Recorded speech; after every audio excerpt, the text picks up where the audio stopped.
2 mois s'étaient écoulés, on touchait à septembre, et la fortune rapide que du roi avait espérée lui semblait bien longue à venir. Il s'inquiétait surtout de la médiocrité morale de sa situation et ne voyait pas par quelle voie il escaladerait les hauteurs où l'on trouve la considération et l'argent. Il se sentait enfermé dans ce métier médiocre de reporter, muré là-dedans à n'en pouvoir sortir. On l'appréciait, mais on l'estimait selon son rang. Forestier même, à qui il rendait 1000 services, ne l'invitait plus à dîner, le traitait en tout comme un inférieur, bien qu'il le tutoyât comme un ami. De temps en temps, il est vrai, du roi, saisissant une occasion, plaçait un bout d'article, et ayant acquis par ses échos une souplesse de plume et un tact qui lui manquait lorsqu'il avait écrit sa seconde chronique sur l'Algérie, il ne courait plus aucun risque de voir refuser ses actualités. Mais de là à faire des chroniques au gré de sa fantaisie ou à traiter, en juge, les questions politiques, il y avait autant de différence qu'à conduire dans les avenues du bois étant cocher, ou à conduire étant maître. Ce qui l'humiliait surtout, c'était de sentir fermer les portes du monde, de n'avoir pas de relations à traiter en égal, de ne pas entrer dans l'intimité des femmes, bien que plusieurs actrices connues l'eussent parfois accueilli avec une familiarité intéressée. Il savait d'ailleurs, par expérience, qu'elle éprouvait pour lui, toute, mondaine ou cabotine, un entraînement singulier, une sympathie instantanée, et il ressentait, de ne point connaître celle dont pourrait dépendre son avenir, une impatience de cheval entravé. Bien souvent il avait songé à faire une visite à Madame Forestier, mais la pensée de leur dernière rencontre l'arrêtait, l'humiliait, et il attendait, en outre, d'y être engagé par le mari. Alors le souvenir lui vint de Madame de Marelle et, se rappelant qu'elle l'avait prié de la venir voir, il se présenta chez elle un après-midi qu'il n'avait rien à faire. « J'y suis toujours jusqu'à 3 heures, avait-elle dit. Il sonnait à sa porte à 2h30. Elle habitait rue de Verneuil, au 4e. Au bruit du timbre, une bonne vint ouvrir, une petite servante dépeignée qui nouait son bonnet en répondant. Oui, madame est là, mais je ne sais pas si elle est levée. Et elle poussa la porte du salon qui n'était point fermée. Du roi entra. La pièce était assez grande, peu meublée et d'aspect négligé. Les fauteuils, défraîchis et vieux, s'alignaient le long des murs, selon l'ordre établi par la domestique, car on ne sentait en rien le soin élégant d'une femme qui aime le chez-soi. 4 pauvres tableaux, représentant une barque sur un fleuve, un navire sur la mer, un moulin dans une plaine et un bûcheron dans un bois, pendaient au milieu des 4 panneaux, au bout de cordons inégaux, et tous les 4 accrochés de travers. On devinait que depuis longtemps il restait penché ainsi sous l'œil négligent d'une indifférente. Du roi s'assit et attendit. Il attendit longtemps. Puis une porte s'ouvrit, et Madame de Marelle entra en courant, vêtue d'un peignoir japonais en soie rose où étaient brodés des paysages d'or, des fleurs bleues et des oiseaux blancs, et elle s'écria. « Figurez-vous que j'étais encore couchée. Que c'est gentil à vous de venir me voir. J'étais persuadée que vous m'aviez oublié. » Elle tendit ses 2 mains d'un geste ravi, et du roi, que l'aspect médiocre de l'appartement mettait à son aise, les ayant prises, en baisa une, comme il avait vu faire à Norbert de Varenne. Elle le pria de s'asseoir, puis, le regardant des pieds à la tête, comme vous êtes changé. Vous avez gagné de l'air.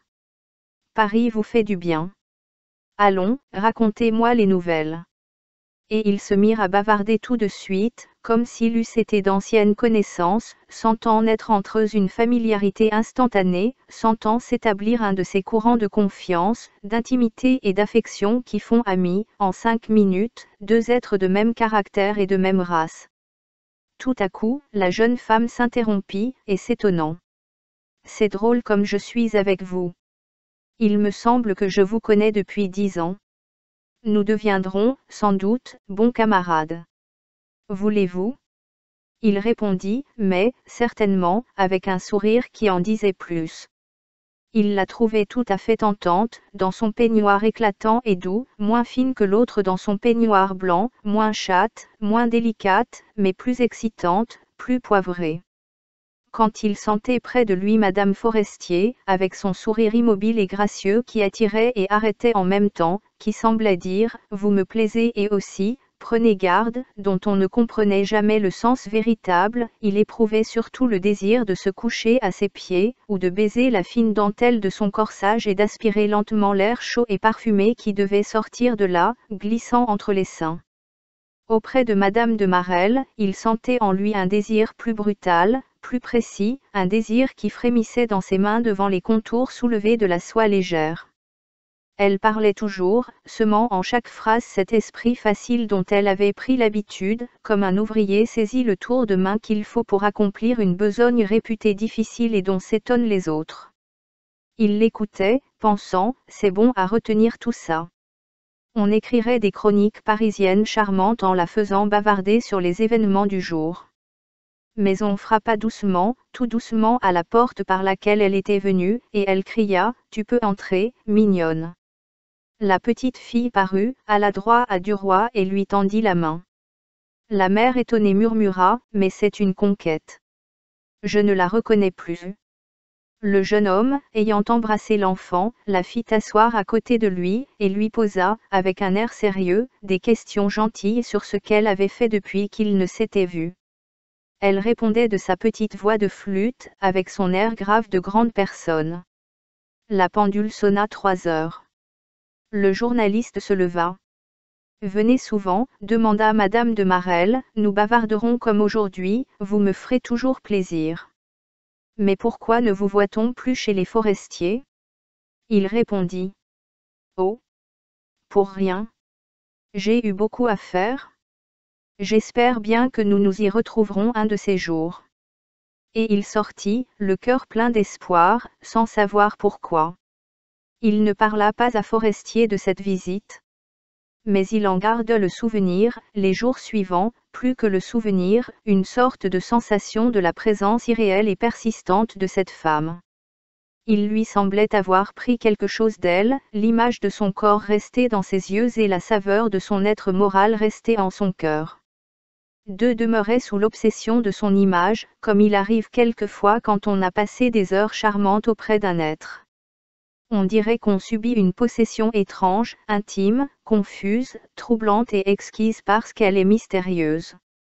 Il fit une seconde visite au bout de quelques jours. La bonne l'introduisit dans le salon, et Laurine parut aussitôt. Elle tendit, non plus sa main, mais son front, et dit. « Maman m'a chargé de vous prier de l'attendre. Elle en a pour un quart d'heure, parce qu'elle n'est pas habillée. Je vous tiendrai compagnie. » Duroy, qu'amusaient les manières cérémonieuses de la fillette, répondit, « Parfaitement, mademoiselle, je serai enchanté de passer un quart d'heure avec vous, mais je vous préviens que je ne suis point sérieux du tout, moi, je joue toute la journée, je vous propose donc de faire une partie de chat perché. » La gamine demeura saisie, puis elle sourit, comme aurait fait une femme, de cette idée qui la choquait un peu et l'étonnait aussi, et elle murmura. « Les appartements ne sont pas faits pour jouer. » Il reprit. « Ça m'est égal, moi je joue partout. Allons, attrapez-moi. » Et il se mit à tourner autour de la table, en l'excitant à le poursuivre, tandis qu'elle s'en venait derrière lui, souriant toujours avec une sorte de condescendance polie, et étendant parfois la main pour le toucher, mais sans s'abandonner jusqu'à courir. Il s'arrêtait, se baissait, et, lorsqu'elle approchait, de son petit pas hésitant, il sautait en l'air comme les diables enfermés en des boîtes, puis il s'élançait d'une enjambée à l'autre bout du salon. Elle trouvait ça drôle, finissait par rire, et, s'animant, commençait à trottiner derrière lui, avec de légers cris joyeux et craintifs, quand elle avait cru le saisir. Il déplaçait les chaises, en faisait des obstacles, la forçait à pivoter pendant une minute autour de la même, puis, quittant celle-là, en saisissait une autre. Laurine courait maintenant, s'abandonnait tout à fait au plaisir de ce jeu nouveau et, la figure rose, elle se précipitait d'un grand élan d'enfant ravi, à chacune des fuites, à chacune des ruses, à chacune des feintes de son compagnon. Brusquement, comme elle s'imaginait l'atteindre, il la saisit dans ses bras, et, l'élevant jusqu'au plafond, il cria, « Chat perché !» La fillette enchantée agitait ses jambes pour s'échapper et riait de tout son cœur. Madame de Marelle entra et, stupéfaite. « Ah ! Laurine ! Laurine qui joue ? Vous êtes un ensorceleur, monsieur. Il ripose par terre la gamine, baisa la main de la mère, et ils s'assirent, l'enfant entre eux. Ils voulurent causer, mais Laurine, grisée, si muette d'ordinaire, parlait tout le temps, et il fallut l'envoyer à sa chambre. Elle obéit sans répondre, mais avec des larmes dans les yeux. Dès qu'ils furent seuls, Madame de Marelle baissa la voix. « Vous ne savez pas, j'ai un grand projet, et j'ai pensé à vous. Voilà. Comme je dîne toutes les semaines chez les Forestiers, je leur rends ça, de temps en temps, dans un restaurant. Moi, je n'aime pas à avoir du monde chez moi, je ne suis pas organisée pour ça, et, d'ailleurs, je n'entends rien aux choses de la maison, rien à la cuisine, rien à rien. J'aime vivre à la diable. Donc je les reçois de temps en temps au restaurant, mais ça n'est pas gai quand nous ne sommes que nous trois, et mes connaissances à moi ne vont guère avec eux. Je vous dis ça pour vous expliquer une invitation peu régulière. Vous comprenez, n'est-ce pas, que je vous demande d'être des nôtres samedi, au Café Riche, 7h30. Vous connaissez la maison ? Il accepta avec bonheur. Elle reprit. Nous serons tous les quatre seulement, une vraie partie carrée. C'est très amusant ces petites fêtes-là, pour nous autres femmes qui n'y sommes pas habituées. Elle portait une robe marron foncé, qui moulait sa taille, ses hanches, sa gorge, ses bras d'une façon provocante et coquette, et Duroy éprouvait un étonnement confus, presque une gêne dont il ne saisissait pas bien la cause, du désaccord de cette élégance soignée et raffinée avec l'insouci visible pour le logis qu'elle habitait.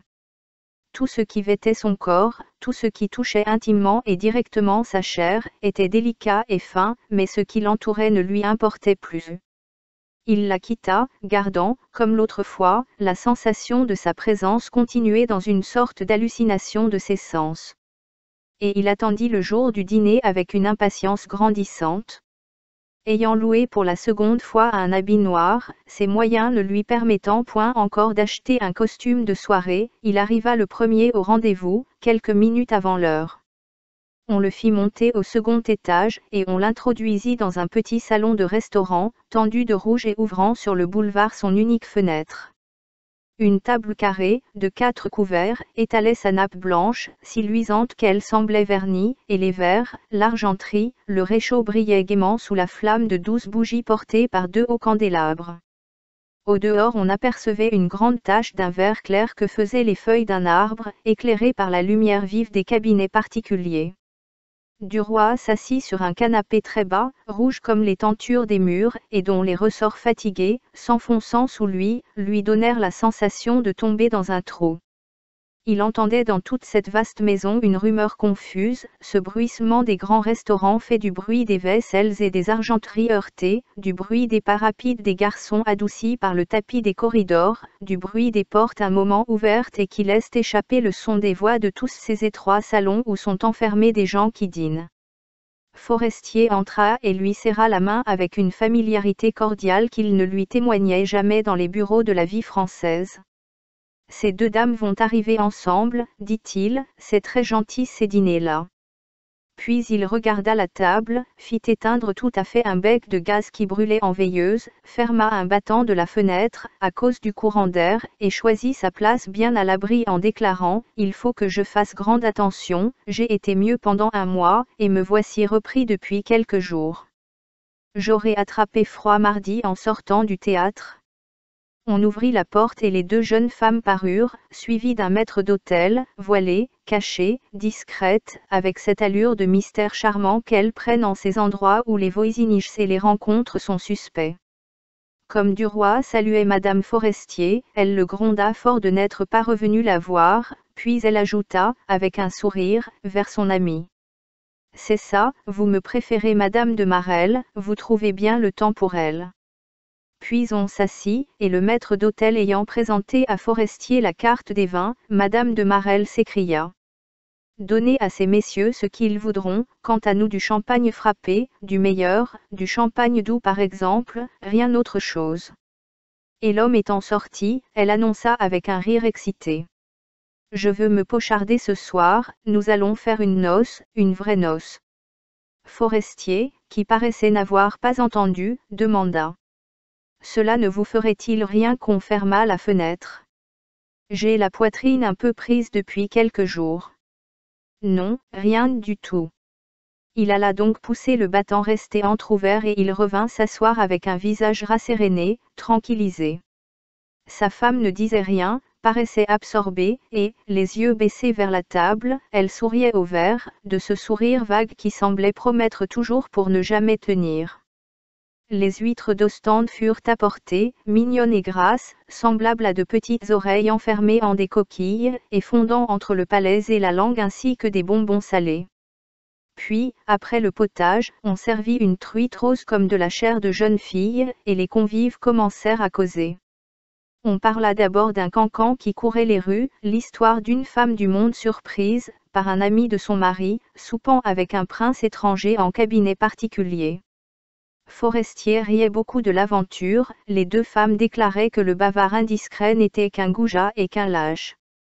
Duroy fut de leur avis et proclama bien aucun homme a le devoir d'apporter en ces sortes d'affaires, qu'il soit acteur, confident ou simple témoin, un silence de tombeau.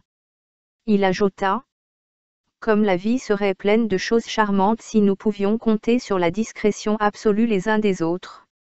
Ce qui arrête souvent, bien souvent, presque toujours les femmes, c'est la peur du secret dévoilé. Puis il ajouta, souriant: voyons, n'est-ce pas vrai? Combien y en a-t-il qui s'abandonneraient à un rapide désir, au caprice brusque et viol d'une heure, à une fantaisie d'amour, si elles ne craignaient de payer par un scandale irrémédiable et par des larmes douloureuses un court et léger bonheur? Il parlait avec une conviction contagieuse, comme s'il avait plaidé une cause, sa cause, comme s'il eût dit, ce n'est pas avec moi qu'on aurait à craindre de pareils dangers. Essayez pour voir. Elles le contemplaient toutes les deux, l'approuvant du regard, trouvant qu'il parlait bien et juste, confessant par leur silence ami que leur morale inflexible de Parisienne n'aurait pas tenu longtemps devant la certitude du secret. Et Forestier, presque couché sur le canapé, une jambe repliée sous lui, la serviette glissée dans son gilet pour ne point maculer son habit, déclara tout à coup, avec un rire convaincu de sceptique: sacristi, oui, on s'en paierait si on était sûr du silence. Bigre de bigre. Les pauvres maris. Et on se mit à parler d'amour.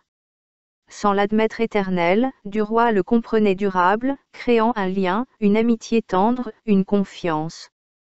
L'union des sens n'était qu'un saut à l'union des cœurs. Mais il s'indignait des jalousies harcelantes, des drames, des scènes, des misères qui, presque toujours, accompagnent les ruptures. Quand il se tut, Madame de Marelle soupira. Oui, c'est la seule bonne chose de la vie, et nous la gâtons souvent par des exigences impossibles. Madame Forestier, qui jouait avec un couteau, ajouta: oui, oui, c'est bon d'être aimée. Et elle semblait pousser plus loin son rêve, songer à des choses qu'elle n'osait point dire. Et comme la première entrée n'arrivait pas, il buvait de temps en temps une gorgée de champagne en grignotant des croûtes arrachées sur le dos des petits pains ronds. Et la pensée de l'amour, lente et envahissante, entrait en eux, enivrait peu à peu leur âme, comme le vin clair, tombait goutte à goutte en leur gorge, échauffait leur sang et troublait leur esprit. On apporta des côtelettes d'agneau, tendres, légères, couchées sur un lit épais et menues de pointes d'asperges. Bigre. La bonne chose? S'écria Forestier. Et il mangeait avec lenteur, savourant la viande fine et le légume onctueux comme une crème. Duroy reprit: moi, quand j'aime une femme, tout disparaît du monde autour d'elle. Il disait cela avec conviction, s'exaltant à la pensée de cette jouissance de table qu'il goûtait. Madame Forestier murmura, avec son air de n'y point toucher: il n'y a pas de bonheur comparable à la première pression des mains, quand l'un demande « m'aimez-vous » et quand l'autre répond « oui, je t'aime ». Madame de Marelle, qui venait de vider d'un trait une nouvelle flûte de champagne, dit gaiement en reposant son verre: moi, je suis moins platonique. Et chacun se mit à ricaner, l'œil allumé, en approuvant cette parole. Forestier s'étendit sur le canapé, ouvrit les bras, les appuya sur des coussins et d'un ton sérieux: cette franchise vous honore et prouve que vous êtes une femme pratique. Mais peut-on vous demander quelle est l'opinion de Monsieur de Marelle?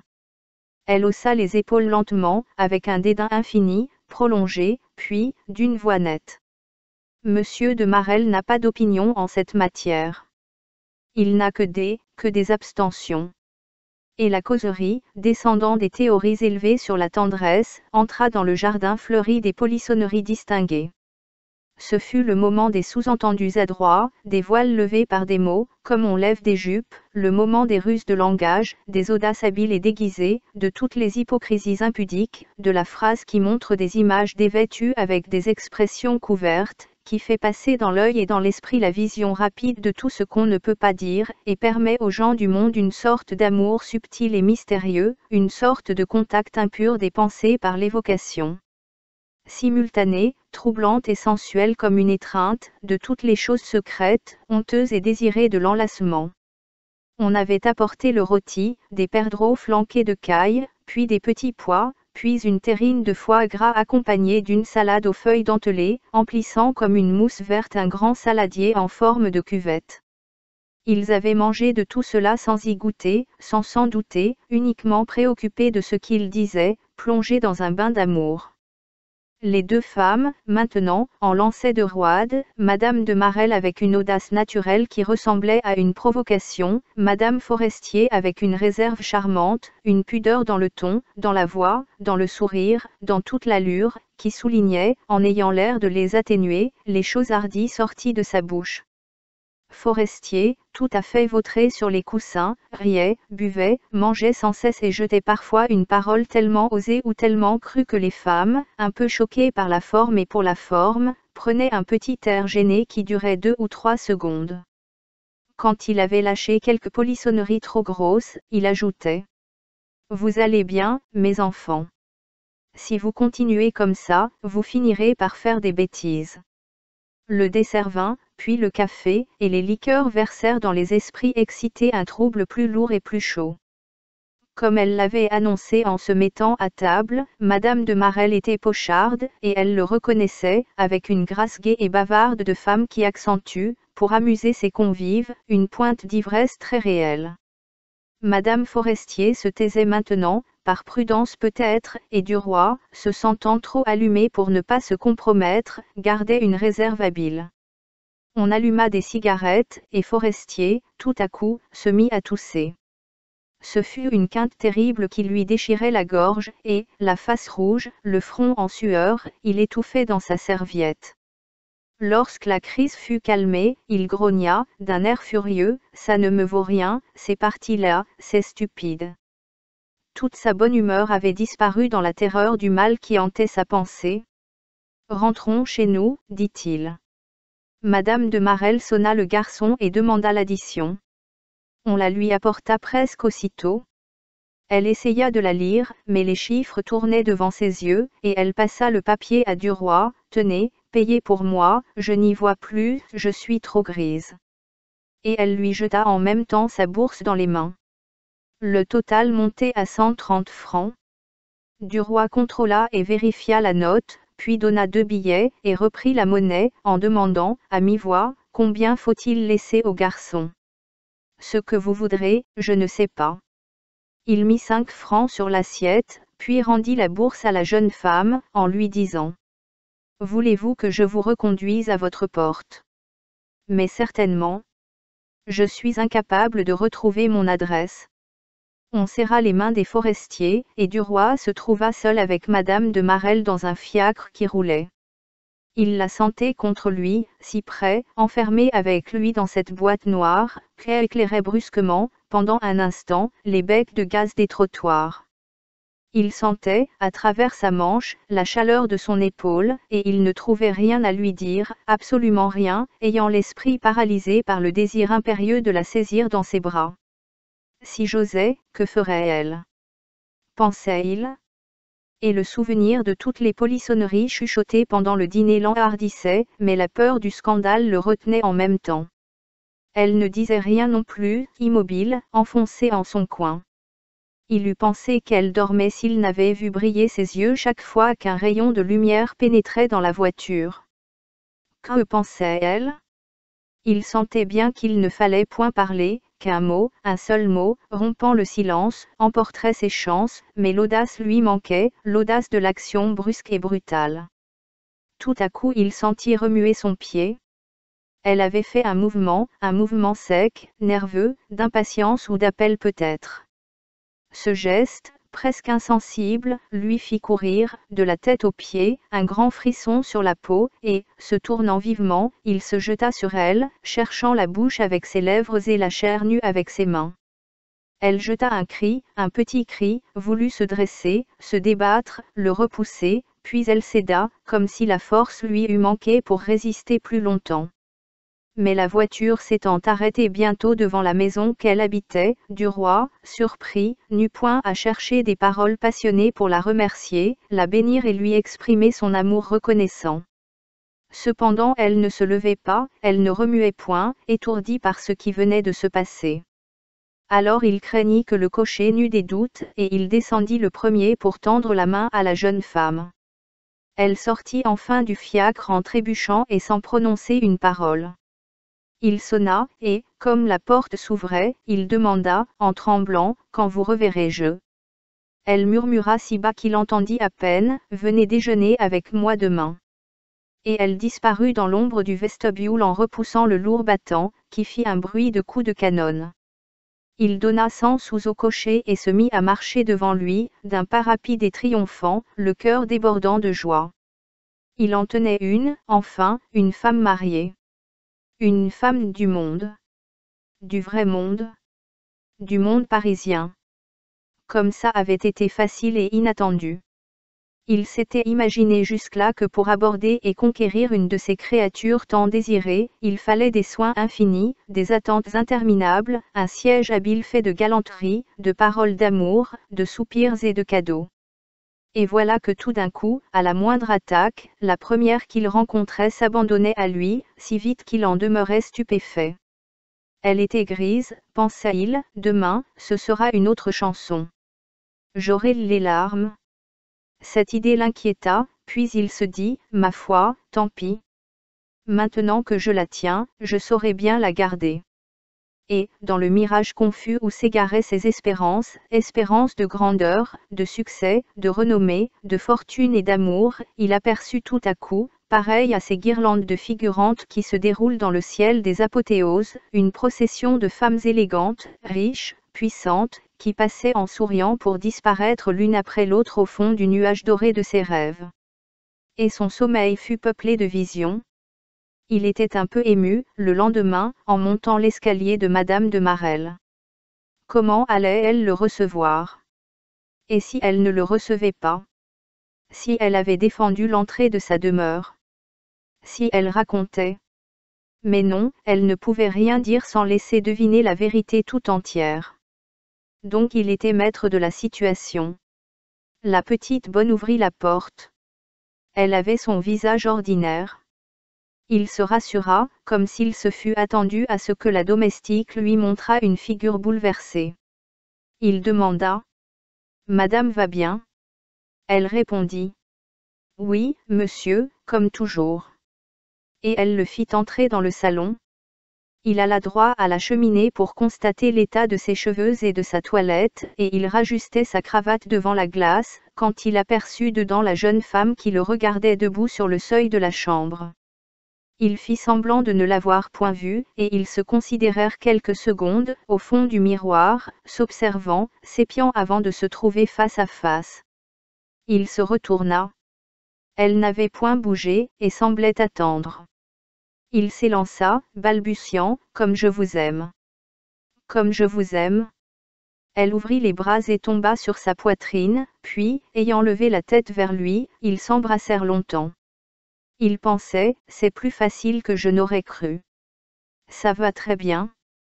Et, leurs lèvres s'étant séparées, il souriait, sans dire un mot, en tâchant de mettre dans son regard une infinité d'amour. Elle aussi souriait, de ce sourire qu'elles ont pour offrir leur désir, leur consentement, leur volonté de se donner.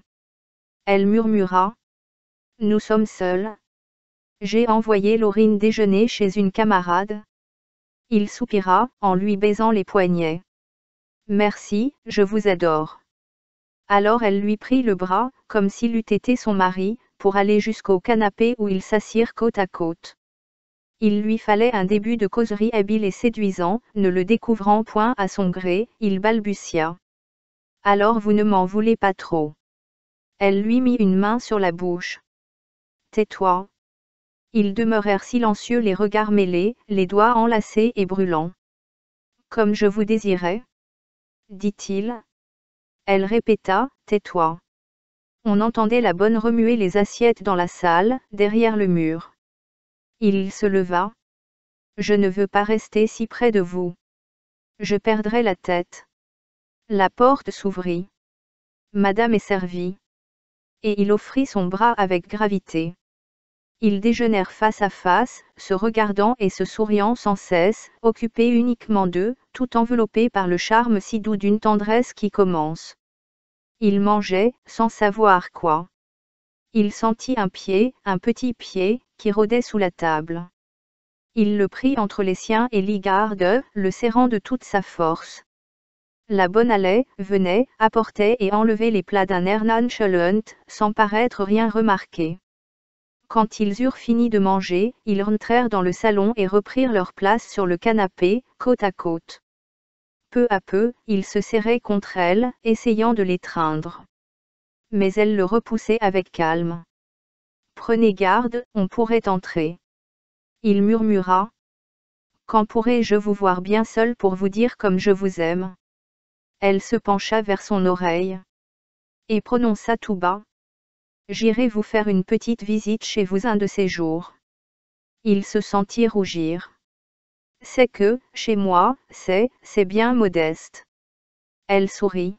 « Ça ne fait rien. C'est vous que j'irai voir et non pas l'appartement. » Alors il la pressa pour savoir quand elle viendrait. Elle fixa un jour éloigné de la semaine suivante et il la supplia d'avancer la date, avec des paroles balbutiées, des yeux luisants, en lui maniant et lui broyant les mains, le visage rouge, enfiévré, ravagé de ce désir impétueux qui suit les repas en tête-à-tête. Elle s'amusait de le voir l'implorer avec cette ardeur, et cédait un jour, de temps en temps. Mais il répétait, demain, dites, demain. Elle y consentit à la fin. Oui. Demain. 5 heures. Il poussa un long soupir de joie, et ils causèrent presque tranquillement, avec des allures d'intimité, comme s'ils se fussent connus depuis 20 ans. Un coup de timbre les fit tressaillir, et, d'une secousse, ils s'éloignèrent l'un de l'autre. Elle murmura, « Ce doit être Laurine. » L'enfant parut, puis s'arrêta interdite, puis courut vers Duroy en battant des mains, transportée de plaisir en l'apercevant, et elle cria. « Ah! Belle amie !» Madame de Marelle se mit à rire. « Tiens! Belle amie! Laurine vous a baptisé? C'est un bon petit nom d'amitié pour vous, ça, moi aussi je vous appellerai belle amie. » Il avait pris sur ses genoux la fillette, et il dut jouer avec elle à tous les petits jeux qu'il lui avait appris. Il se leva à 3h moins 20 minutes, pour se rendre au journal, et sur l'escalier, par la porte entr'ouverte, il murmura encore du bout des lèvres, « Demain. 5 heures. » La jeune femme répondit, « Oui », d'un sourire, et disparut. Dès qu'il eut fini sa besogne journalière, il songea à la façon dont il arrangerait sa chambre pour recevoir sa maîtresse et dissimuler le mieux possible la pauvreté du local. Il eut l'idée d'épingler sur les murs de menus bibelots japonais, et il acheta pour 5 francs toute une collection de crépons, de petits éventails et de petits écrans, dont il cacha les taches trop visibles du papier. Il appliqua sur les vitres de la fenêtre des images transparentes représentant des bateaux sur des rivières, des vols d'oiseaux à travers des ciels rouges, des dames multicolores sur des balcons et des processions de petits bonshommes noirs dans les plaines remplies de neige. Son logis, grand tout juste pour y dormir et s'y asseoir, eut bientôt l'air de l'intérieur d'une lanterne de papier peint. Il jugea l'effet satisfaisant, et il passa la soirée à coller sur le plafond des oiseaux découpés dans des feuilles coloriées qui lui restaient. Puis il se coucha, bercé par le sifflet des trains. Il rentra de bonne heure le lendemain, portant un sac de gâteaux et une bouteille de madère achetée chez l'épicier. Il dut ressortir pour se procurer 2 assiettes et 2 verres, et il disposa cette collation sur sa table de toilette, dont le bois sale fut caché par une serviette, la cuvette et le pot à l'eau étant dissimulés par-dessous. Puis il attendit. Elle arriva vers 5h15, et, séduite par le papillotement coloré des dessins, elle s'écria. « Tiens, c'est gentil chez vous. Mais il y a bien du monde dans l'escalier. » Il l'avait prise dans ses bras, et il baisait ses cheveux avec emportement, entre le front et le chapeau, à travers le voile. 1h30 plus tard, il la reconduisit à la station de fiacre de la rue de Rome. Lorsqu'elle fut dans la voiture, il murmura, « Mardi, à la même heure. » Elle dit, « À la même heure, mardi. » Et, comme la nuit était venue, elle attira sa tête dans la portière et le baisa sur les lèvres. Puis, le cocher ayant fouetté sa bête, elle cria, « Adieu, belle amie » et le vieux coupé s'en alla au trot fatigué d'un cheval blanc. Pendant 3 semaines, Duroy reçut ainsi Madame de Marelle tous les 2 ou 3 jours, tantôt le matin, tantôt le soir. Comme il l'attendait, un après-midi, un grand bruit, dans l'escalier, l'attira sur sa porte. Un enfant hurlait. Une voix furieuse, celle d'un homme, cria, « Qu'est-ce qu'il a encore à gueuler, ce bougre-là » La voix glapissante et exaspérée d'une femme répondit, « C'est CTE sale cocotte qui vient chez le journaliste d'en haut qu'a renversé Nicolas sur le palier. » Comme si on devrait laisser des roulures comme ça qui ne font seulement pas attention aux enfants dans les escaliers. Duroy, éperdu, se recula, car il entendait un rapide frôlement de jupes et un pas précipité gravissant l'étage au-dessous de lui. On frappa bientôt à sa porte, qu'il venait de refermer. Il ouvrit, et Madame de Marelle se jeta dans la chambre, essoufflée, affolée, balbutiant. « As-tu entendu » Il fit semblant de ne rien savoir. « Non, quoi ? Comme ils m'ont insulté. »« Qui ça ? » ?»« Les misérables qui habitent au-dessous. »« Mais non, qu'est-ce qu'il y a, dis-moi. » Elle se mit à sangloter sans pouvoir prononcer un mot. Il dut la décoiffer, la délacer, l'étendre sur le lit, lui tapoter les tempes avec un linge mouillé, elle suffoquait, puis, quand son émotion se fut un peu calmée, toute sa colère indignée éclata. Elle voulait qu'il descendît tout de suite, qu'il se battît, qu'il les tuât. Il répétait, « Mais ce sont des ouvriers, des rustres. Songe qu'il faudrait aller en justice, que tu pourrais être reconnu, arrêté, perdu. On ne se commet pas avec des gens comme ça. » Elle passa à une autre idée, « Comment ferons-nous, maintenant ? Moi, je ne peux pas rentrer ici. » Il répondit, « C'est bien simple, je vais déménager. » Elle murmura, « Oui, mais ce sera long. » Puis, tout d'un coup, elle imagina une combinaison, et rassérénée brusquement. « Non, écoute, j'ai trouvé, laisse-moi faire, ne t'occupe de rien. Je t'enverrai un petit bleu demain matin. » Elle appelait des petits bleus les télégrammes fermés circulant dans Paris. Elle souriait maintenant, ravie de son invention, qu'elle ne voulait pas révéler, et elle fit 1000 folies d'amour. Elle était bien émue cependant, en redescendant l'escalier, et elle s'appuyait de toute sa force sur le bras de son amant, tant elle sentait fléchir ses jambes. Ils ne rencontrèrent personne. Comme il se levait tard, il était encore au lit, le lendemain vers 11h, quand le facteur du télégraphe lui apporta le petit bleu promis. Duroy l'ouvrit et lut. Rendez-vous tantôt, 5h, rue de Constantinople, 127. Tu te feras ouvrir l'appartement loué par Madame Duroy. Claude t'embrasse. À 5h précises, il entrait chez le concierge d'une grande maison meublée et demandait. C'est ici que Madame Duroy a loué un appartement. Oui, monsieur. Voulez-vous m'y conduire, s'il vous plaît? L'homme, habitué sans doute aux situations délicates où la prudence est nécessaire, le regardant dans les yeux, puis, choisissant dans la longue file de clés. Vous êtes bien monsieur Duroy? Mais oui, parfaitement. Et il ouvrit un petit logement composé de 2 pièces et situé au rez-de-chaussée, en face de la loge. Le salon, tapissé de papier ramagé, assez frais, possédait un meuble d'acajou recouvert en reps verdâtre à dessins jaunes, et un maigre tapis à fleurs, si mince que le pied sentait le bois par-dessous. La chambre à coucher était si exiguë que le lit l'emplissait aux 3/4. Il tenait le fond, allant d'un mur à l'autre, un grand lit de maison meublé, enveloppé de rideaux bleus et lourds, également en reps, et écrasé sous un édredon de soie rouge maculé de taches suspectes. Duroy, inquiet et mécontent, pensait, ça va me coûter un argent fou, ce logis-là. Il va falloir que j'emprunte encore. C'est idiot, ce qu'elle a fait. La porte s'ouvrit, et Clotilde se précipita en coup de vent, avec un grand bruit de robe, les bras ouverts. Elle était enchantée. Est-ce gentil, dit, est-ce gentil? Et pas à monter, c'est sur la rue, au rez-de-chaussée. On peut entrer et sortir par la fenêtre sans que le concierge vous voie. Comme nous nous aimerons, là-dedans. Il l'embrassait froidement, n'osant faire la question qui lui venait aux lèvres. Elle avait posé un gros paquet sur le guéridon, au milieu de la pièce. Elle l'ouvrit et en tira un savon, une bouteille d'eau de Lubin, une éponge, une boîte d'épingles à cheveux, un tire-bouchon et un petit fer à friser pour rajuster les mèches de son front qu'elle défaisait toutes les fois. Et elle joua à l'installation, cherchant la place de chaque chose, s'amusant énormément. Elle parlait tout en ouvrant les tiroirs. Il faudra que j'apporte un peu de linge, pour pouvoir en changer à l'occasion. Ce sera très commode. Si je reçois une averse, par hasard, en faisant des courses, je viendrai me sécher ici. Nous aurons chacun notre clé, outre celle laissée dans la loge pour le cas où nous oublierions les nôtres.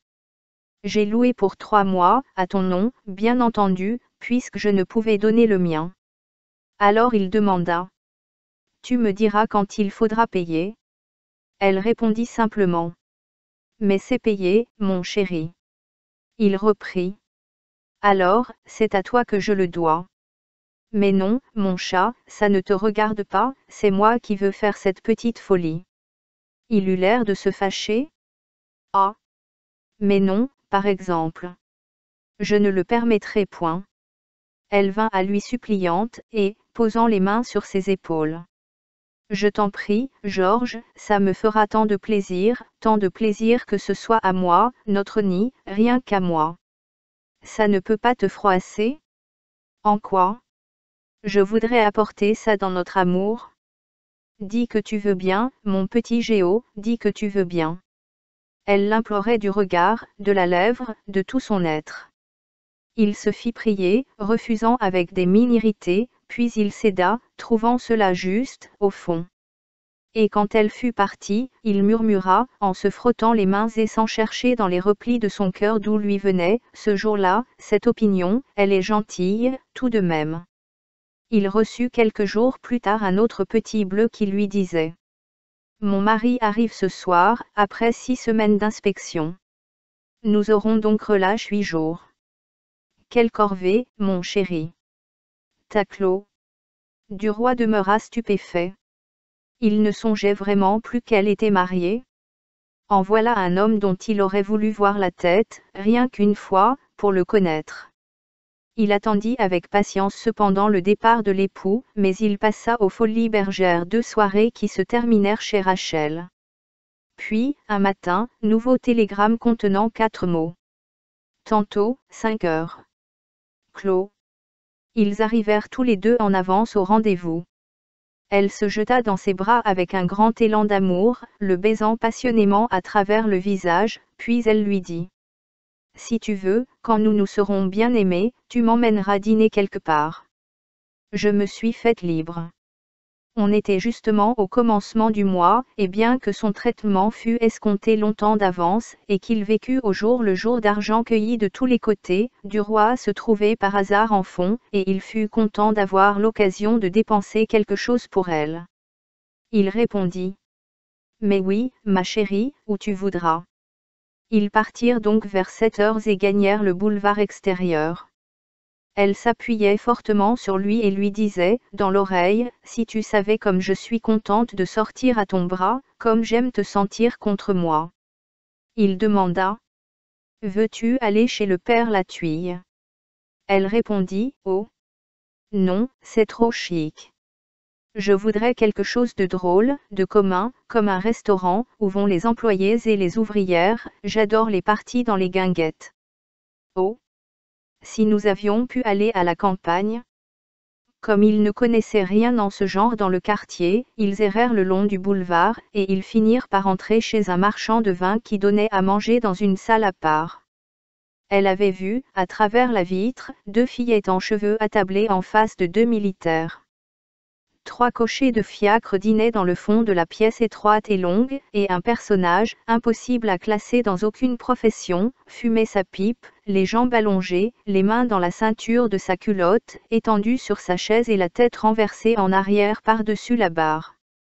Sa jaquette semblait un musée de taches, et dans les poches gonflées comme des ventres on apercevait le goulot d'une bouteille, un morceau de pain, un paquet enveloppé dans un journal, et un bout de ficelle qui pendait.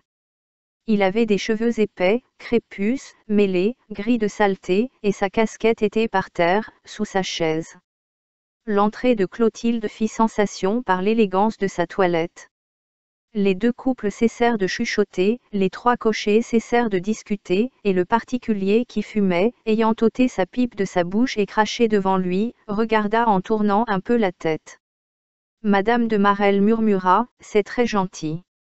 Nous serons très bien, une autre fois, je m'habillerai en ouvrière. » Et elle s'assit sans embarras et sans dégoût en face de la table de bois vernie par la graisse des nourritures, lavée par les boissons répandues et torchée d'un coup de serviette par le garçon. Duroy, un peu gêné, un peu honteux, cherchait une patère pour y pendre son haut chapeau. N'en trouvant point, il le déposa sur une chaise. Ils mangèrent un ragoût de mouton, une tranche de gigot et une salade. Clotilde répétait, « Moi, j'adore ça.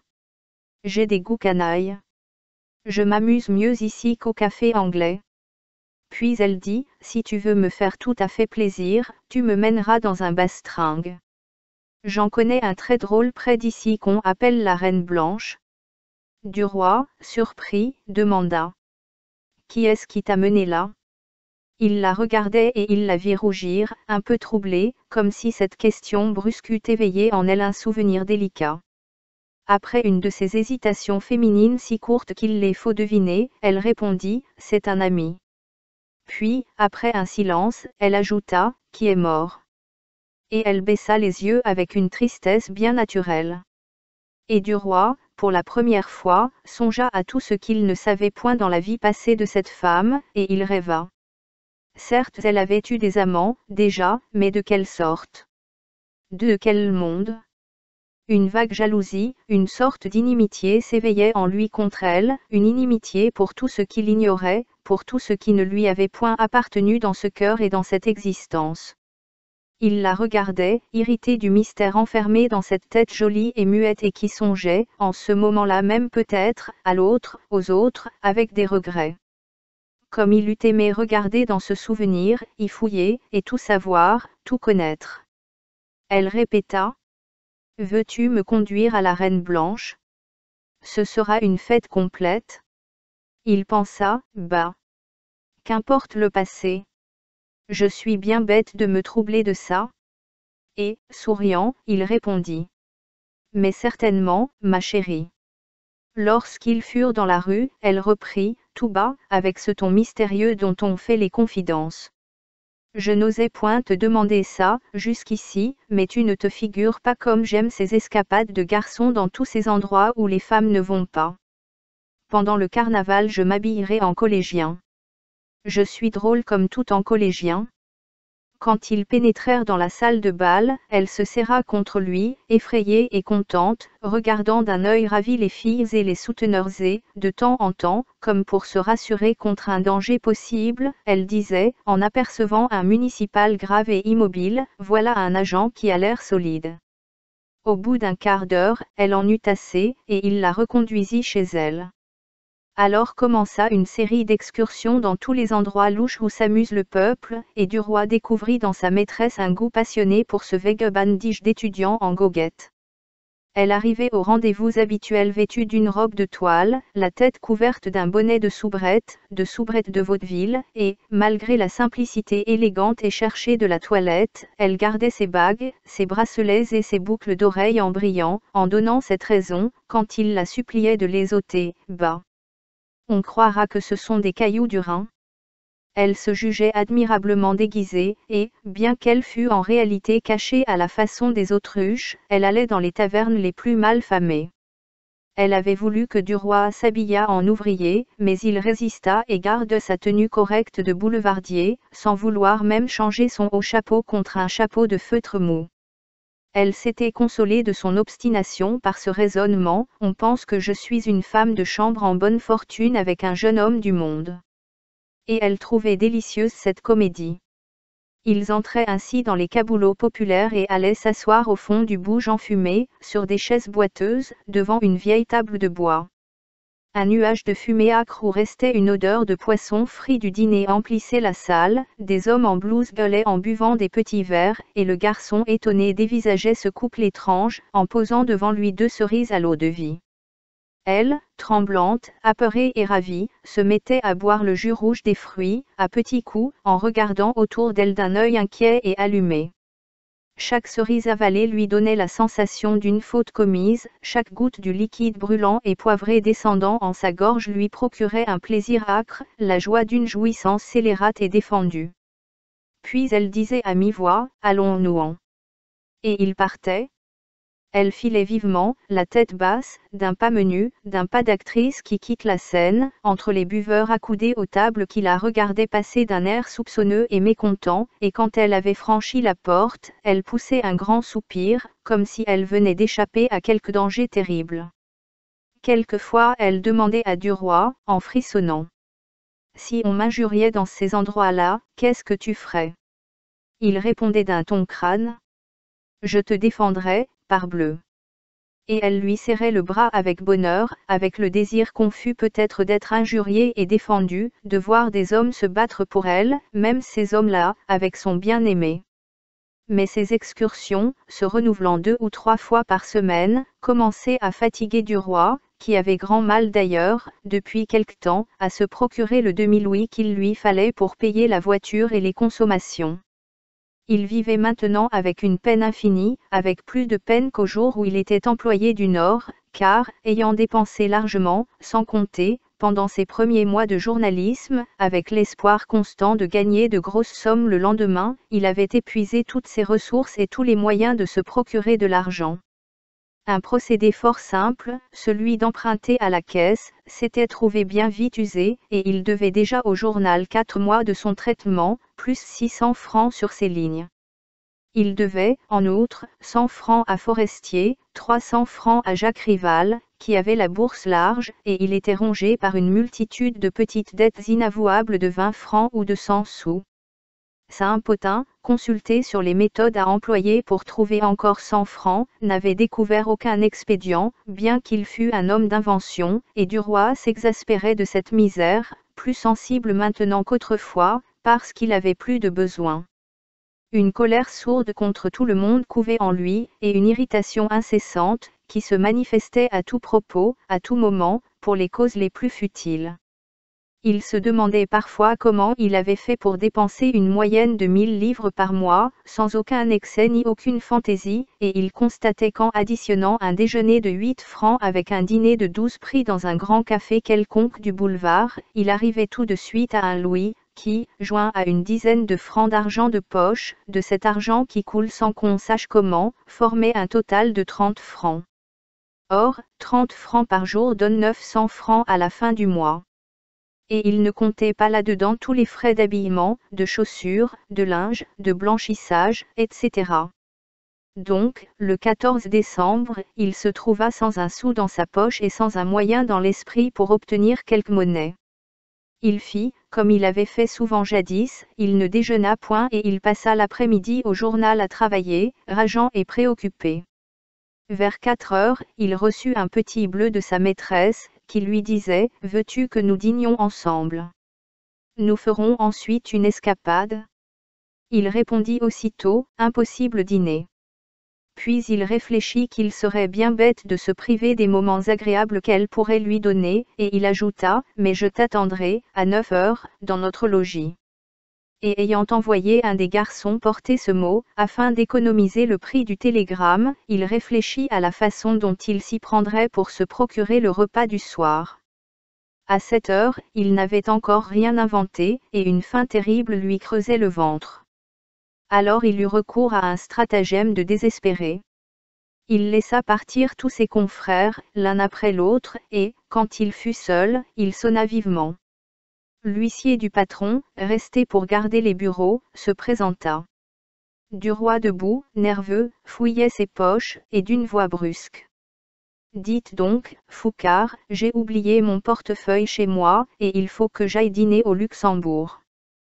Prêtez-moi 50 sous pour payer ma voiture. » L'homme tira 3 francs de son gilet, en demandant.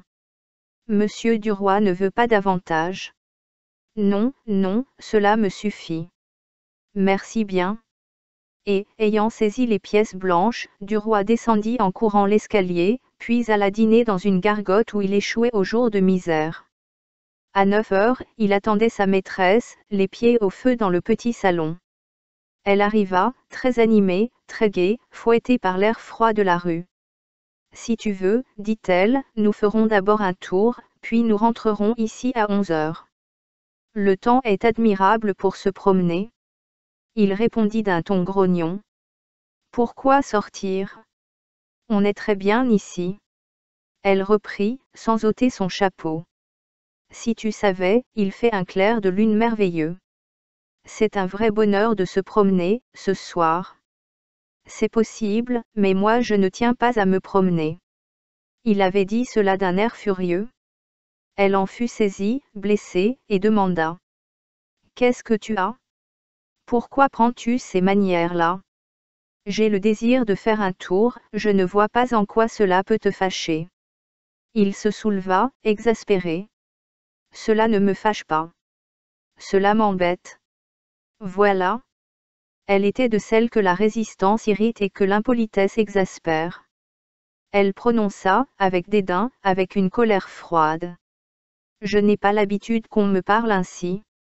Je m'en irai seul, alors, adieu. » Il comprit que c'était grave, et s'élançant vivement vers elle, il lui prit les mains, les baisa, en balbutiant. « Pardonne-moi, ma chérie, pardonne-moi, je suis très nerveux, ce soir, très irritable. C'est que j'ai des contrariétés, des ennuis, tu sais, des affaires de métier. » Elle répondit, un peu adoucie, mais non calmée. « Cela ne me regarde pas, moi, et je ne veux point supporter le contre-coup de votre mauvaise humeur. » Il la prit dans ses bras, l'attira vers le canapé. « Écoute, ma mignonne, je ne voulais point te blesser, je n'ai point songé à ce que je disais. » Il l'avait forcée à s'asseoir, et s'agenouillant devant elle. « M'as-tu pardonné?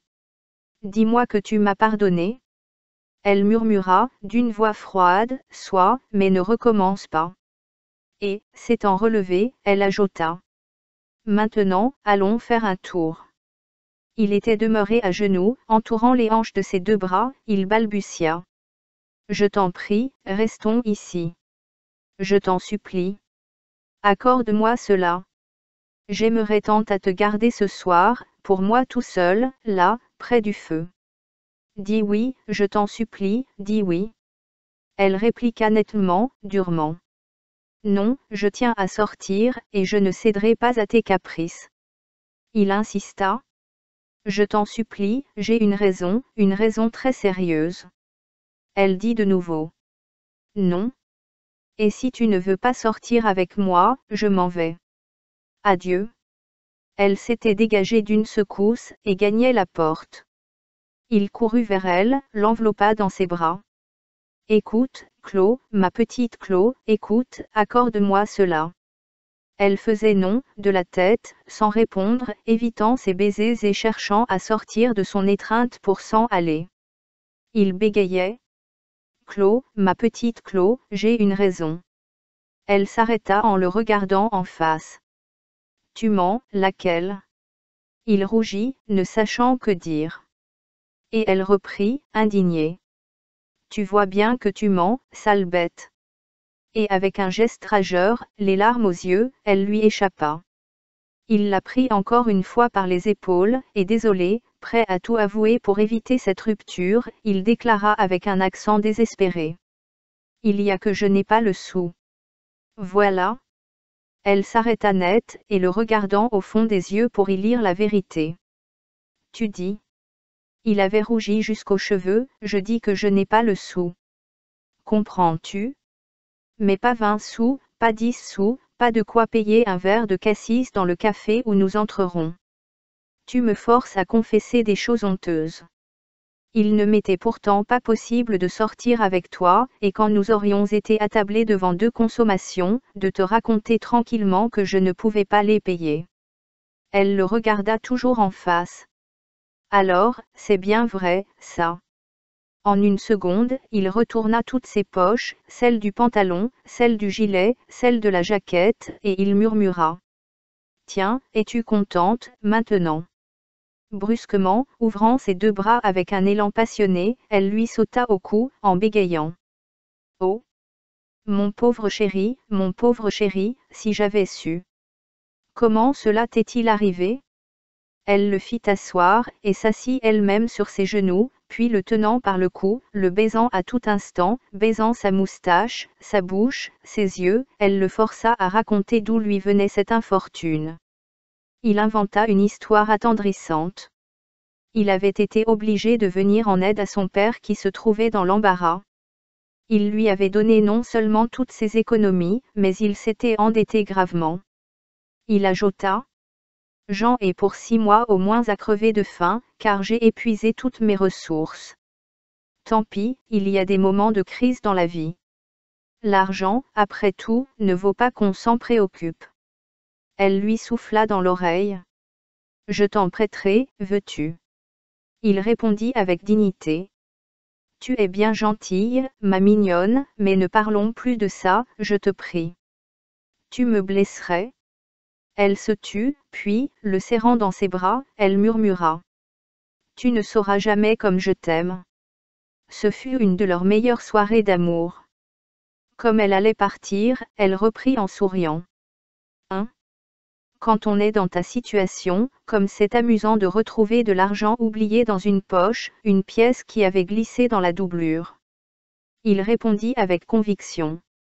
Ah! Ça oui, par exemple. Elle voulut rentrer à pied sous prétexte que la lune était admirable, et elle s'extasiait en le regardant. C'était une nuit froide et sereine du commencement de l'hiver. Les passants et les chevaux allaient vite, piqués par une claire gelée. Les talons sonnaient sur les trottoirs. En le quittant, elle demanda. Veux-tu nous revoir après-demain? Mais oui, certainement. À la même heure. À la même heure. Adieu, mon chéri. Et ils s'embrassèrent tendrement. Puis il revint à grands pas, se demandant ce qu'il inventerait le lendemain, afin de se tirer d'affaire. Mais comme il ouvrit la porte de sa chambre, il fouilla dans la poche de son gilet pour y trouver des allumettes, et il demeura stupéfait de rencontrer une pièce de monnaie qui roulait sous son doigt. Dès qu'il eut de la lumière, il saisit cette pièce pour l'examiner. C'était un louis de 20 francs. Il se pensa devenu fou. Il le tourna, le retourna, cherchant par quel miracle cet argent se trouvait là. Il n'avait pourtant pas pu tomber du ciel dans sa poche. Puis, tout à coup, il devina, et une colère indignée le saisit. Sa maîtresse avait parlé, en effet, de monnaie glissée dans la doublure et qu'on retrouvait aux heures de pauvreté. C'était elle qui lui avait fait cette aumône. Quelle honte! Il jura, ah bien. Je vais la recevoir après-demain. Elle en passera un joli quart d'heure. Et il se mit au lit, le cœur agité de fureur et d'humiliation. Il s'éveilla tard. Il avait faim. Il essaya de se rendormir pour ne se lever qu'à 2 heures, puis il se dit. Cela ne m'avance à rien, il faut toujours que je finisse par découvrir de l'argent. Puis il sortit, espérant qu'une idée lui viendrait dans la rue. Il ne lui en vint pas, mais en passant devant chaque restaurant, un désir ardent de manger lui mouillait la bouche de salive. À midi, comme il n'avait rien imaginé, il se décida brusquement, je vais déjeuner sur les 20 francs de Clotilde. Cela ne m'empêchera pas de les lui rendre demain. Il déjeuna donc dans une brasserie pour 2 francs 50. En entrant au journal, il remit encore 3 francs à l'huissier. Tenez, Foucard, voici ce que vous m'avez prêté hier soir pour ma voiture. Et il travailla jusqu'à 7 heures. Puis il alla dîner et prit de nouveau 3 francs sur le même argent. Les 2 bacs de la soirée portèrent à 9 francs 30 centimes sa dépense du jour. Mais comme il ne pouvait se refaire un crédit ni se recréer des ressources en 24 heures, il emprunta encore 6 francs 50 le lendemain sur les 20 francs qu'il devait rendre le soir même, de sorte qu'il vint au rendez-vous convenu avec 4 francs 20 dans sa poche. Il était d'une humeur de chien enragé et se promettait bien de faire net tout de suite la situation. Il dirait à sa maîtresse, tu sais, j'ai trouvé les 20 francs que tu as mis dans ma poche l'autre jour. Je ne te les rends pas aujourd'hui parce que ma position n'a point changé et que je n'ai pas eu le temps de m'occuper de la question d'argent. Mais je te les remettrai la première fois que nous nous verrons. Elle arriva, tendre, empressée, pleine de crainte. Comment allait-il la recevoir? Et elle l'embrassa avec persistance pour éviter une explication dans les premiers moments. Il se disait, de son côté, sera bien temps tout à l'heure d'aborder la question. Je vais chercher un joint. Il ne trouva pas de joint et ne dit rien, reculant devant les premiers mots à prononcer sur ce sujet délicat. Elle ne parla point de sortir et fut charmante de toute façon. Ils se séparèrent vers minuit, après avoir pris rendez-vous seulement pour le mercredi de la semaine suivante, car Madame de Marelle avait plusieurs dîners en ville de suite. Le lendemain, en payant son déjeuner, comme Duroy cherchait les 4 pièces de monnaie qui devaient lui rester, il s'aperçut qu'elles étaient 5, dont une en or. Au premier moment il crut qu'on lui avait rendu, la veille, 20 francs par mégarde, puis il comprit, et il sentit une palpitation de cœur sous l'humiliation de cette aumône persévérante. Comme il regretta de n'avoir rien dit. S'il avait parlé avec énergie, cela ne serait point arrivé. Pendant 4 jours il fit des démarches et des efforts aussi nombreux qu'inutiles pour se procurer 5 louis, et il mangea le second de Clotilde. Elle trouva moyen bien qu'il lui eût dit, d'un air furieux, tu sais, ne recommence pas la plaisanterie des autres soirs, parce que je me fâcherais de glisser encore 20 francs dans la poche de son pantalon la première fois qu'ils se rencontrèrent. Quand il les découvrit, il jura nom de Dieu. Et il les transporta dans son gilet pour les avoir sous la main, car il se trouvait sans un centime. Il apaisait sa conscience par ce raisonnement, je lui rendrai le tout en bloc. Ce n'est en somme que de l'argent prêté. Enfin le caissier du journal, sur ses prières désespérées, consentit à lui donner 100 sous par jour. C'était tout juste assez pour manger, mais pas assez pour restituer 60 francs. Or, comme Clotilde fut reprise de sa rage pour les excursions nocturnes dans tous les lieux suspects de Paris, il finit par ne plus s'irriter outre mesure de trouver un jaunet dans une de ses poches, un jour même dans sa bottine, et un autre jour dans la boîte de sa montre, après leurs promenades aventureuses. Puisqu'elle avait des envies qu'il ne pouvait satisfaire dans le moment, n'était-il pas naturel qu'elle les payât plutôt que de s'en priver? Il tenait compte d'ailleurs de tout ce qu'il recevait ainsi, pour le lui restituer un jour. Un soir elle lui dit, « Croiras-tu que je n'ai jamais été aux Folies Bergères? Veux-tu m'y mener ?» Il hésita, dans la crainte de rencontrer Rachel. Puis il pensa, « Bah! Je ne suis pas marié, après tout. Si l'autre me voit, elle comprendra la situation et ne me parlera pas. D'ailleurs, nous prendrons une loge. » Une raison aussi le décida. Il était bien aise de cette occasion d'offrir à Madame de Marelle une loge au théâtre sans rien payer. C'était là une sorte de compensation. Il laissa d'abord Clotilde dans la voiture pour aller chercher le coupon afin qu'elle ne vît pas qu'on le lui offrait, puis il la vint prendre et ils entrèrent, salués par les contrôleurs. Une foule énorme encombrait le promenoir. Ils eurent grand-peine à passer à travers la cohue des hommes et des rôdeuses. Ils atteignirent enfin leur case et s'installèrent, enfermés entre l'orchestre immobile et le remous de la galerie. Mais Madame de Marelle ne regardait guère la scène, uniquement préoccupée des filles qui circulaient derrière son dos, et elle se retournait sans cesse pour les voir, avec une envie de les toucher, de palper leur corsage, leurs joues, leurs cheveux, pour savoir comment s'étaient faits, ces êtres-là. Elle dit soudain. Il y en a une grosse brune qui nous regarde tout le temps. J'ai cru tout à l'heure qu'elle allait nous parler. L'as-tu vue? Il répondit, non. Tu dois te tromper. Mais il l'avait aperçue depuis longtemps déjà. C'était Rachel qui rôdait autour d'eux avec une colère dans les yeux et des mots violents sur les lèvres. Duroy l'avait frôlée tout à l'heure en traversant la foule, et elle lui avait dit « Bonjour » tout bas avec un clignement d'œil qui signifiait « Je comprends ». Mais il n'avait point répondu à cette gentillesse dans la crainte d'être vu par sa maîtresse, et il avait passé froidement, le front haut, la lèvre dédaigneuse. La fille, qu'une jalousie inconsciente aiguillonnait déjà, revint sur ses pas, le frôla de nouveau et prononça d'une voix plus forte « Bonjour, Georges ». Il n'avait encore rien répondu. Alors elle s'était obstinée à être reconnue, saluée, et elle revenait sans cesse derrière la loge, attendant un moment favorable. Dès qu'elle s'aperçut que Madame de Marelle la regardait, elle toucha du bout du doigt l'épaule de Duroy. « Bonjour. Tu vas bien ?» Mais il ne se retourna pas. Elle reprit. « Eh bien? Es-tu devenu sourd depuis jeudi ?»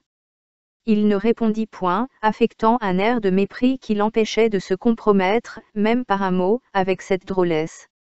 Elle se mit à rire, d'un rire de rage et dit, « Te voilà donc muet. Madame t'a peut-être mordu la langue ?» Il fit un geste furieux, et d'une voix exaspérée. « Qui est-ce qui vous permet de parler? Filez ou je vous fais arrêter. » Alors, le regard enflammé, la gorge gonflée, elle gueula. « Ah! C'est comme ça? Va donc, mufle. Quand on couche avec une femme, on la salue au moins. C'est pas une raison parce que t'es avec une autre pour ne pas me reconnaître aujourd'hui. Si tu m'avais seulement fait un signe quand j'ai passé contre toi, tout à l'heure, je t'aurais laissé tranquille. Mais t'as voulu faire le fier, attends, va. Je vais te servir, moi. Ah! Tu ne me dis seulement pas bonjour quand je te rencontre. » Elle aurait crié longtemps, mais Madame de Marelle avait ouvert la porte de la loge et elle se sauvait, à travers la foule, cherchant éperdument la sortie. Duroy s'était élancé derrière elle et s'efforçait de la rejoindre. Alors Rachel les voyant fuir, hurla, triomphante. « Arrêtez-la! Arrêtez-la! Elle m'a volé mon amant. » Des rires coururent dans le public. Deux messieurs, pour plaisanter, saisirent par les épaules la fugitive et voulurent l'emmener en cherchant à l'embrasser. Mais Duroy l'ayant rattrapée, la dégagea violemment et l'entraîna dans la rue. Elle s'élança dans un fiacre vide arrêté devant l'établissement. Il y sauta derrière elle, et comme le cocher demandait « Où faut-il aller, bourgeois ?» Il répondit « Où vous voudrez. » La voiture se mit en route lentement, secouée par les pavés. Clotilde en proie à une sorte de crise nerveuse, les mains sur sa face, étouffait, suffoquait, et Duroy ne savait que faire ni que dire. À la fin, comme il l'entendait pleurer, il bégaya. « Écoute, Clo, ma petite Clo, laisse-moi t'expliquer. Ce n'est pas ma faute.